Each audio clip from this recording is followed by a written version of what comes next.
사랑하는 성도 여러분, 저는 오늘 여러분께 한 잔의 물 이야기를 들려드리려고 합니다. 지금부터 약 2000년 전 소아시아의 한 도시에 이런 일이 있었습니다. 그 도시의 이름은 라오디게아입니다. 이 도시는 지독한 부자 도시였습니다. 얼마나 부자였는지 주후 60년대에 대지진이 일어났습니다. 그 폐허가 되었을 때에 로마 황제가 자금을 보내주겠다고 하니까 이 라오디게아 사람들이 뭐라고 말했는지 아십니까? 황제 폐하, 저희는 괜찮습니다. 저희 돈으로 이 도시를 다시 일으켜 세우겠습니다 했습니다. 자기 돈으로 도시 하나를 다시 세운 사람들, 그들이 라오디게아 사람들이었습니다. 그런데 이 도시에는 결정적인 약점이 하나 있었습니다. 무엇인지 아십니까? 물이 없었습니다. 도시 안에 좋은 샘이 없었던 것입니다. 그래서 그들이 어떻게 했는지 아십니까? 바로 두 줄기 수도관을 끌어왔습니다. 그림에서 보시는 것처럼 한 줄기는 북쪽 히에라볼리에서, 히에라볼리는 온천의 도시입니다. 그곳의 뜨거운 물은 미네랄이 풍부해서 사람들을 병을 고치는 치유의 물로 유명했습니다. 또 한 줄기는 오른쪽에 보시는 것처럼 동쪽 골로새에서 끌어왔습니다. 골로새의 물은 만년설에서 흘러내리는 시원한 생수이면서 갈증을 풀어주는 생명의 물이었습니다. 그런데 성도 여러분, 이 두 줄기의 물이 라오디게아에 도착했을 때 어떻게 되었는지 아십니까? 뜨거운 물은 식어버렸습니다. 차가운 물은 미지근해졌습니다. 게다가 수도관을 따라오면서 그동안의 물이 돌가루와 석회질이 가득 섞여 있었습니다. 그래서 라오디게아 사람들은 그 물을 한 모금 마시면 어떻게 되었는지 아십니까? 이미지에서 보시는 것처럼 그대로 토해버리게 되었던 것입니다. 너무나 미지근해서, 너무 더러워서, 너무 역해서 토해버리게 되었던 것입니다. 이것이 바로 라오디게아 수돗물이었습니다. 여러분, 이 이야기를 가만히 들어보십시오. 그리고 우리의 가슴을 열어서 들어보십시오. 왜냐하면 오늘 본문에서 부활하신 예수님께서 바로 이 라오디게아 교회를 향하여 똑같은 동작으로 말씀을 하시기 때문입니다. 내 입에서 너를 토하여 버리리라. 여러분, 이 말씀은 단순한 비유가 아닌 것입니다. 라오디게아 사람들이 매일 아침 수돗물에서 토해냈던 그 수돗물, 이제 예수님께서 라오디게아 교회를 향해서 똑같은 손짓, 똑같은 동작으로 토해내시겠다고 하시는 것입니다. 정말 충격적이지 않습니까? 사랑하는 성도 여러분, 우리는 지금까지 오늘 본문을 어떻게 이해해 왔습니까? 대부분의 설교는 이렇게 말합니다. 여러분, 뜨겁게 신앙생활 하십시오. 미지근하게 하지 마십시오. 열정을 가지고 하십시오. 대체로 이런 설교들이었습니다. 다 좋은 말씀이라고 생각이 됩니다. 그러나 저는 오늘 여러분께 한 가지 새롭게 말씀드리고자 합니다. 이 본문에서 예수님이 말씀하시는 뜨거움과 차가움은 여러분도 아시다시피 다 좋은 것들입니다. 둘 다 쓸모 있는 것들입니다. 히에라볼리의 뜨거운 물은 치유의 물이었기 때문입니다. 골로새의 차가운 물은 사람의 갈증을 해소하는 그런 시원한 물이었기 때문입니다. 그러므로 예수님이 차갑든지 뜨겁든지 하라고 하는 이 말씀은 단순히 열정의 강도를 높여라, 열심히 해라, 이런 말이 아닙니다, 여러분. 그러면 이게 무슨 말이라는 것입니까? 쓸모 있는 자가 되어라. 정체성을 가진 자가 되어라. 누군가에게 치유하는 사람이 되어라. 누군가의 갈증을 풀어주는 사람이 되어라. 둘 중에 하나가 되어라. 그러나 미지근한 채로 누구에게도 쓸모없는, 또 자기 자신에게만 만족하는 그런 성도가 되지 말라는 뜻입니다. 그 상태는 안 된다는 것입니다. 이것이 바로 이 미지근함의 진짜 의미인 것입니다. 미지근함은 신앙의 강도가 약한 것이 아닙니다. 이 미지근함은 신앙이 자기 안에 갇혀 있을 때 쓰는 말인 것입니다. 자기만의 만족을 추구하는 자기 충족적인 종교, 다른 사람의 갈증을 풀어줄 능력도 없고 다른 사람의 상처를 치유할 능력도 갖지 못한 그저 자기 위로에 쓰이는 자기 위로만 하는 종교, 바로 그것이 미지근하다고 말씀하시는 것입니다. 이 정의로 한번 우리 자신을 한번 들여다보십시오. 저와 여러분의 신앙은 누구에게 치유가 되고 있습니까? 저와 여러분의 신앙은 누구의 갈증을 풀어주고 있는 것입니까? 우리의 신앙은 우리 자녀에게, 우리 남편에게, 우리 아내에게, 우리 며느리에게, 우리 직장 동료에게 어떤 의미가 있는 것입니까, 여러분? 만약 우리의 신앙이 우리 자신만을 위한 것이라면은, 사랑하는 성도 여러분, 들어보십시오. 그것은 바로 저와 같은 라오디게아 수돗물인 것입니다.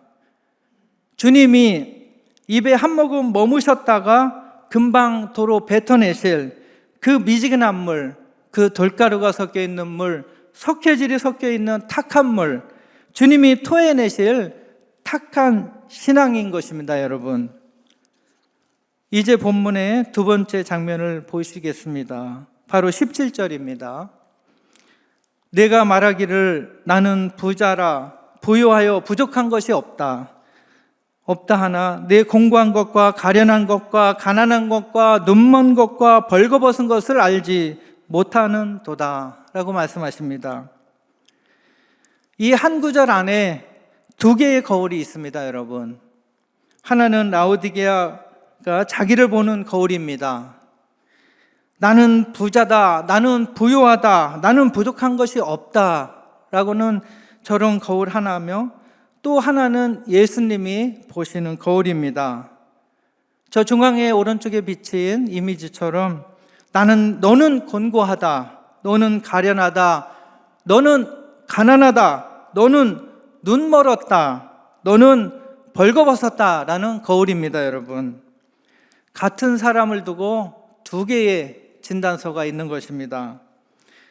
라오디게아 사람들 자기 자신의 진단서와 예수님이 보시는 진단서가 다릅니다, 여러분. 어느 것이 진실이겠습니까? 라오디게아 사람들이 자기 진단서를 정당화할 만한 근거는 차고 넘쳤습니다. 이 도시에는 세 가지 산업으로 유명했습니다. 첫째는 은행업이었는데요. 마치 소아시아의 월스트리트 같았습니다. 황금이 흘러 넘치는 도시였습니다. 두 번째는 섬유업이었는데요. 이 지역에서는 검은 양털로 만든 고급 모직 옷이 생산되었습니다. 이것들은 로마 귀족들이 입고 싶어 했던 옷들이었습니다. 세 번째는 의료업이었습니다. 라오디게아는 유명한 안과 의학교가 있었고, 그곳에서 만든 프리지아산 안약은 지중해 전역으로 수출되고 있었습니다. 황금과 멋진 옷과 안약, 즉 부가 넘쳤고 명예가 있었고 건강이 있었습니다. 모든 것을 다 가진 이 도시, 그런데 예수님께서는 이 도시 한복판에서 이렇게 외치고 있는 것입니다. 18절입니다, 여러분. 내가 너를 권하노니 내게서 불로 연단한 금을 사서 부유하게 하고 흰옷을 사서 입어 벌거벗은 수치를 보이지 않게 하고 안약을 사서 눈에 발라 보게 하라 라고 말씀하십니다. 여러분, 이것이 무엇입니까? 예수님께서 라오디게아 사람들의 세 가지 자랑을 이 한 구절에서 정확하게 3번 무너뜨리고 계십니다. 너희가 자랑하는 그 황금, 그것은 진짜 황금이 아니다. 너희가 자랑하는 그 명품 옷, 그것은 너희의 벌거벗음을 가리지 못한다. 너희가 자랑하는 그 안약, 그것은 너희의 영적 눈을 뜨게 하지 못한다라고 말씀하시는 것입니다. 사랑하는 성도 여러분, 이 본문이 무서운 이유가 바로 여기에 있습니다. 라오디게아 교회가 잘못된 것은 그들이 가난해서가 아니었습니다. 그들이 게을러서가 아닙니다. 그들이 부도덕해서도 아닙니다. 본문 어디에도, 성경 어디에도 라오디게아 교회가 우상을 섬겼다거나 음행에 빠졌다거나 거짓 교류에 빠졌다거나 그런 말들이 없습니다, 여러분. 7교회 중에서 다른 6교회는 다 한 가지씩 죄를 지었고 지적되고 있습니다. 에베소는 첫사랑을 잃었고, 보가모는 발람의 교훈을 따랐고, 두아디에라는 이세벨을 용납했고, 사대는 이름만 살아 있었습니다. 그런데 라오디게아는 죄가 없었습니다. 결정적인 도덕적 실패가 지적되지 않았습니다. 그런데 이 죄 없어 보이는 라오디게아 교회가 그 7교회 중에서 가장 무서운 진단을 받은 것입니다. 내 입에서 너를 토하여 버리리라 라고 말씀하십니다. 왜 그들에게 이렇게 말씀하시는 것입니까? 죄가 있어서가 아닙니다. 바로 그들에게는 여러분들이 아시는 것처럼 그리스도가 없었기 때문입니다, 여러분. 그렇기 때문에 우리도 멈추고 우리 스스로에게 물어봐야 됩니다, 여러분. 우리 신앙은 라오디게아의 신앙이 아닌가? 큰 죄는 없다고 하고, 교회도 잘 다닌다고 하고, 예배도 잘 참석하고, 헌금도 잘 내고, 그런데 그리스도가 없다. 그러면 어떻게 되는 것입니까, 여러분? 자기 의로움, 자기 만족의 교회를 다니고 자기 충족함만이 가득하고, 정작 우리의 일상생활에는 안 계시는 예수님이 안 계시는 것입니다. 그것이 바로 라오디게아의 신앙이고, 그것이 바로 우리가 가장 두려워해야 할 자리인 것입니다, 여러분. 성경은 그리스도와 멀어지는 것 그 자체가 죄라고 말하고 있습니다. 예수님과 멀리 떨어지는 것, 우리 일상에 예수님이 없는 것이 바로 죄악이라고 말하고 있습니다. 본문 14절을 한번 보겠습니다. 예수님은 자신을 누구라고 소개를 하고 있습니까? 라오디게아 교회의 사자들에게 편지하라. 아멘이시오, 충성되고 참된 증인이시오, 하나님의 창조의 근본이신 이가 이르시되. 이 호칭은 그냥 보낼 호칭이 아닙니다. 여기에 바로 폭탄이 있습니다. 하나님은 창조의 근본, 헬라어로 아르케테스 크티세오스 투 데우라는 표현입니다.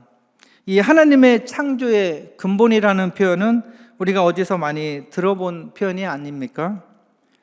바로 사도 바울이 골로새서 1장에서 그리스도에 대해서 말씀하신 그 표현입니다. 골로새서 1장 15절에 그는 보이지 아니하시는 하나님의 형상이시요 모든 피조물보다 먼저 나신 이시니 만물이 그에게서 창조되되라고 말씀하십니다. 여러분 잘 들어보십시오.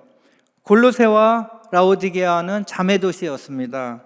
거리상 약 18km 떨어진 그런 자매 도시였습니다. 골로새서 4장 16절에도 그것을 잘 표현하고 있습니다. 이 편지를 너희에게서 읽은 후에 라오디게아인의 교회에서도 읽게 하고 라고 하고 있습니다. 그러므로 라오디게아 교인들은 이미 알고 있었습니다. 예수 그리스도는 만물의 창조자시요 만물의 머리시요 만물 위에 계신 우주의 그리스도이신 것을 알고 있었습니다. 그런데 그 위대한 우주의 그리스도가 지금 어디에 계신 것입니까? 오늘 본문 20절에 예수님께서 이렇게 표현하고 있습니다. 볼지어다 내가 문 밖에서 서서 두드리노니 누구든지 내 음성을 듣고 문을 열면 내가 그들에게 들어가 그와 더불어 먹고 그는 나와 더불어 먹으리라 라고 말씀하십니다. 만유의 그리스도, 우주의 창조자, 그 예수 그리스도가 지금 어디 있다고 말씀하시는 것입니까? 라오디게아 교회 문 밖에 있다는 것입니다. 우리가 이렇게 예배를 드릴 때 예수님은 저 문 밖에 계신다는 것입니다. 그것이 말이 되겠습니까, 여러분? 자기 교회 문 밖에, 자기 백성들의 문 밖에 추운 거리에서 먼지를 뒤집어 쓰고 노크하고 계신다는 것입니다. 사랑하는 성도 여러분, 저는 이 본문을 묵상할 때마다 가슴이 무너져 내립니다. 한국교회 또 한인교회들이 가장 두려워해야 될 상황이 바로 이 상황이기 때문입니다. 화려한 예배당, 잘 짜인 성가대, 정확한 시간에 시작되는 예배 순서, 풍성한 헌금, 잘 운영되는 목장과 사역, 이 모든 것이 진행되는 동안에 그 예배의 주인공, 정작 그리스도께서는 문 밖에 서 계실 수 있다는 것입니다, 여러분. 라오디게아 교회의 가장 무서운 비극이 바로 이것입니다. 그들이 그리스도 없는 교회를 운영하면서도 너무나 익숙해져 있었다는 사실입니다. 너무나 익숙해서 모든 행사에, 모든 순서에, 모든 생활에 그분이 안 계셔도 아무도 눈치채지 못했다는 것입니다. 바쁘게 일하고 회의하고 결산하고 분주합니다. 그러나 그 어느 곳에도 예수 그리스도가 보이지 않는다는 것입니다. 문 밖에서 계속 노크하며 본인의 존재를 알리는데도 그곳을 쳐다보거나 문을 열어주는 사람이 없었다는 것입니다. 이 장면에서 여러분 마음속으로 또 실제로 한번 가슴에 손을 얹어 보십시오. 우리 가정 예배에 그 안에 예수 그리스도가 있습니까? 우리 새벽 기도에 예수 그리스도가 임재하고 있습니까? 우리가 목장으로 모일 때마다 그 목장 모임에 진정으로 예수 그리스도가 처음부터 끝까지 함께 하신다고 믿고 있습니까? 우리는 그분이 없어도 잘 굴러가는 그런 종교의 익숙함에 살고 있지는 않습니까, 여러분? 20절을 더 깊이 들여다보면 이런 내용이 있습니다. 볼지어다 내가 문 밖에 서서 두드리노니. 이 본문은 종종 우리 한인교회에서 전도의 본문으로 쓰이곤 했습니다. 예수님이 여러분의 문 밖에서 노크하고 계십니다. 문 밖에 서 있습니다. 문을 여세요. 이것은 참 아름다운 적용일 수 있습니다. 그러나 놀랍게도 오늘 본문에서 하나님이 여러분께 주시는 메시지는 1차 대상이 누구인가 하는 것입니다. 불신자가 아니라는 것입니다. 라오디게아 교인들을 가리키고 있는 것입니다. 바로 이미 세례받은 성도들, 이미 주의를 지키는 사람들, 바로 우리를 가리키고 있다는 것입니다. 그러므로 이 노크스니는 더 무겁게 들려야 하는 것입니다. 이미 신자라고 예수 그리스도를 안다고 자처하는 우리들 마음속에 예수님께서 녹화하고 계신 것입니다. 그분이 안 계신 신앙이 너무도 평화롭게 굴러가는 그 자리에 그 예수님이 손을 들고 우리의 문을 두드리고 있는 것입니다. 여러분, 저 이미지처럼 이 노크 소리가 들리십니까, 여러분? 우리는 노크 소리를 잊고 살아가고 있습니다. 우리는 어느새 그분 없이도 잘 굴러가는 교회의 행사들, 예배, 모든 일에 너무 익숙해져 있는 것은 아닙니까, 여러분? 그러나 사랑하는 성도 여러분, 좋은 소식이 있습니다. 예수 그리스도께서 아직도 지금도 두드리고 계신다는 것입니다. 오늘 본문 19절에 무엇라고 말씀하시는지 한번 보겠습니다. 물은 내가 사랑하는 자를 책망하여 징계하노니 그러므로 내가 열심을 내라 회개하라 라고 하십니다. 여기 한 단어가 있습니다. 사랑하는 자, 헬라어로 펠레오라고 합니다. 이것은 가족적 사랑을 나타냅니다. 친구의 사랑을 나타낼 때 쓰이는 단어입니다. 라오디게아 교회는 미지근했습니다. 라오디게아 교회는 자기 자랑의 한창이었습니다. 자기 자랑으로만 가득 찬 교회였습니다. 라오디게아 교회는 그분을 문 밖에 두고 예배를 드렸습니다. 그런데 그분은 그 라오디게아를 어떻게 부르시고 있는 것입니까? 내가 사랑하는 자라고 부르고 있습니다. 토해버리겠다고 말씀하시면서도 사랑하는 자라고 부르고 계십니다. 책망하시면서도 그분은 끌어안고 있는 것입니다. 문 밖에 서 계시면서도 그분은 노크를 계속 하고 계신 것입니다. 이것이 바로 예수 그리스도이신 것입니다. 그런 사랑을 가신 분이 바로 우리의 주님인 것입니다. 그렇다면 도대체 우리는 어떻게 해야 되는 것일까요? 그 18절에 처방이 있습니다. 예수님은 우리에게 세 가지를 사라고 하십니다. 그런데 어디서 사라는 것입니까? 예수님은 내게서 사라, 예수님으로부터 사라고 하십니다. 그러나 문제가 생겼습니다. 라오디게아 사람들은 부자입니다. 그들은 다 가지고 있습니다. 황금도, 명품 옷도, 안약도. 그런데 예수님은 그것이 다 가짜라고 말씀하십니다. 그것으로는 그 무엇도 살 수가 없다는 것입니다. 그렇다면 어떻게 사야 되는 것입니까? 예수님은 사라고 하시는데 우리가 살 방법이 어디에 있습니까? 바로 이사야 55장 1절에 그 해결책을 제시하고 있습니다. 오호라 너희 모든 목마른 자들아 물로 나와오라. 돈 없는 자도 오라. 너희가 와서 사 먹되 돈 없이 값 없이 와서 포도주와 젖을 사라고 말씀하십니다. 이것이 바로 복음의 역설인 것입니다. 돈 없이 와서 사라, 값 없이 와서 사라. 이것이 바로 그리스도의 경제학에서 비어있음 자체가 화폐라는 것입니다. 우리의 가난함, 우리의 곤고함, 우리의 눈멀은 것, 우리의 벌거벗은 것, 이것들이 그분 앞에 나아가는 유일한 자격증이라는 것입니다. 그러므로 사랑하는 성도 여러분, 첫 번째 처방은 이것입니다. 자기의 부요함을 내려놓고 자기 공고함을 인정하는 것입니다. 주님, 저는 가난합니다. 저는 눈멀어 있습니다. 저는 벌거벗었습니다. 이 고백 없이는 라오디게아 교회의 회개는 불가능하다는 것입니다. 두 번째는 그분으로부터 받는 것입니다. 불로 연단한 금이라고 했습니다. 환난과 시험을 통해서 정련된 믿음입니다. 그것은 주님이 주시는 것입니다. 또 흰 옷이라고 표현을 했습니다. 그분의 의로움입니다.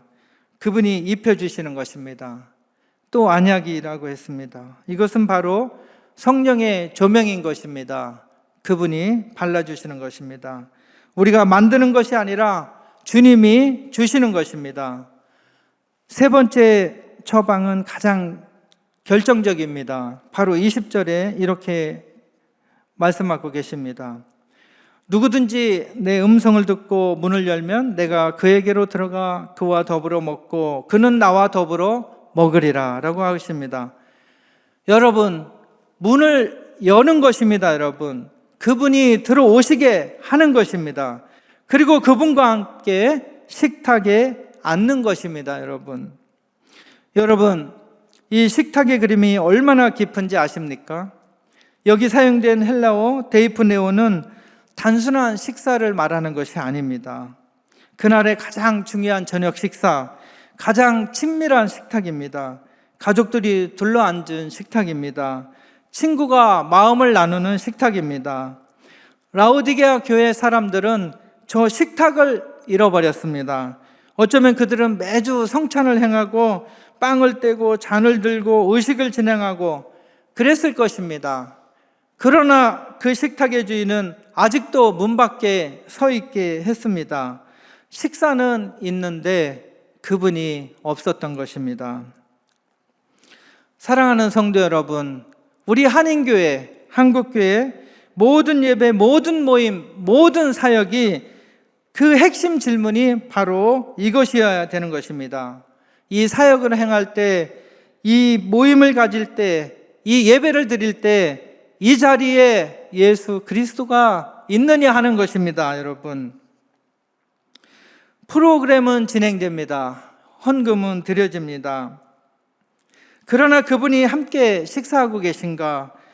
우리가 그분의 음성을 듣고 그분의 마음의 문을 두드린 것에 응답하여 그분을 모셔드리고 있는가? 그게 중요하다는 겁니다. 여러분, 만약 그렇다면 사랑하는 성도 여러분, 그것은 더 이상 라오디게아 식탁이 아닙니다. 그것은 어린 양의 혼인잔치의 예표인 것입니다. 바로 임마누엘의 식탁인 것입니다. 하나님이 우리와 함께 앉아 계신 것, 바로 그 식탁인 것입니다. 마지막으로 21절을 보겠습니다. 이기는 그에게는 내가 내 보좌에 함께 앉게 하여 주기를 내가 이기고 아버지 보좌에 함께 앉는 것과 같이 하리라. 세상의 말입니다. 세상에 라오디게아의 미지근한 자에게 주시는 약속이 뭐라고 말하고 있는 것입니까? 바로 보좌라고 얘기를 하는 것입니다. 그분의 보좌를 내어준다는 것입니다. 그분이 아버지의 보좌에 앉으신 것처럼 우리도 그분의 보좌에 함께 앉게 하시겠다고 하시는 것입니다. 여러분, 토해버리시겠다고 하셨던 그 입술로, 같은 입술로 그분의 보좌를 약속하고 있는 것입니다.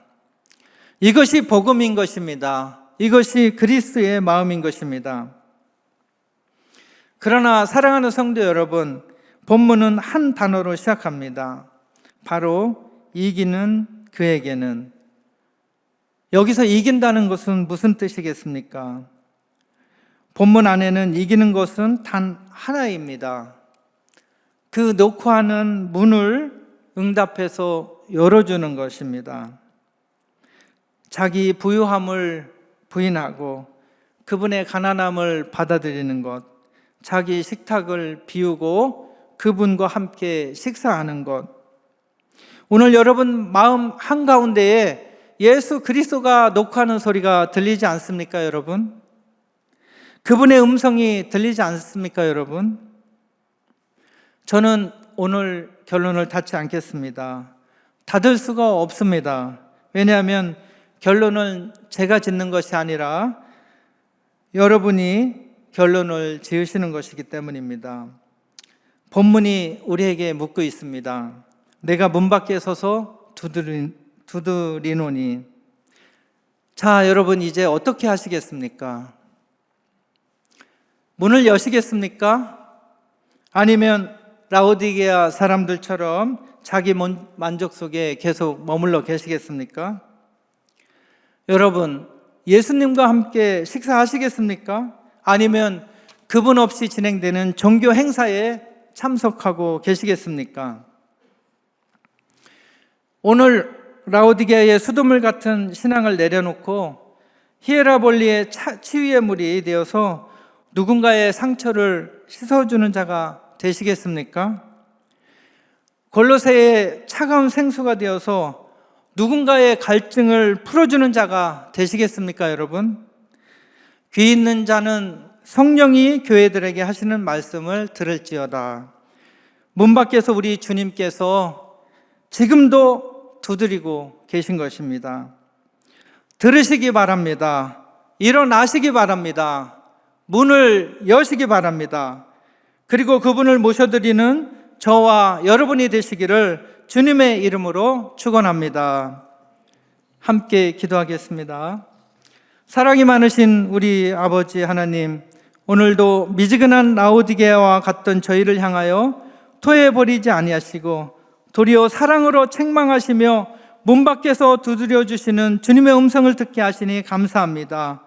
주님, 저희가 부요한 줄은 알았으나 곤고하였고 보는 줄 알았으나 눈멀었음을 이제 깨닫습니다. 자기 만족의 두꺼운 문을 활짝 열어드리오니 우리 주 예수 그리스도시여 들어오셔서 저희의 식탁에 함께 앉아 주시옵소서.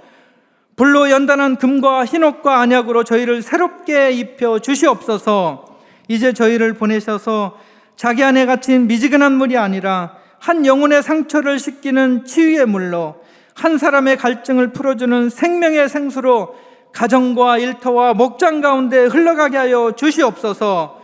귀 있는 자에게 성령의 음성을 들려주시는 우리 주 예수 그리스도의 이름으로 기도드렸습니다. 아멘.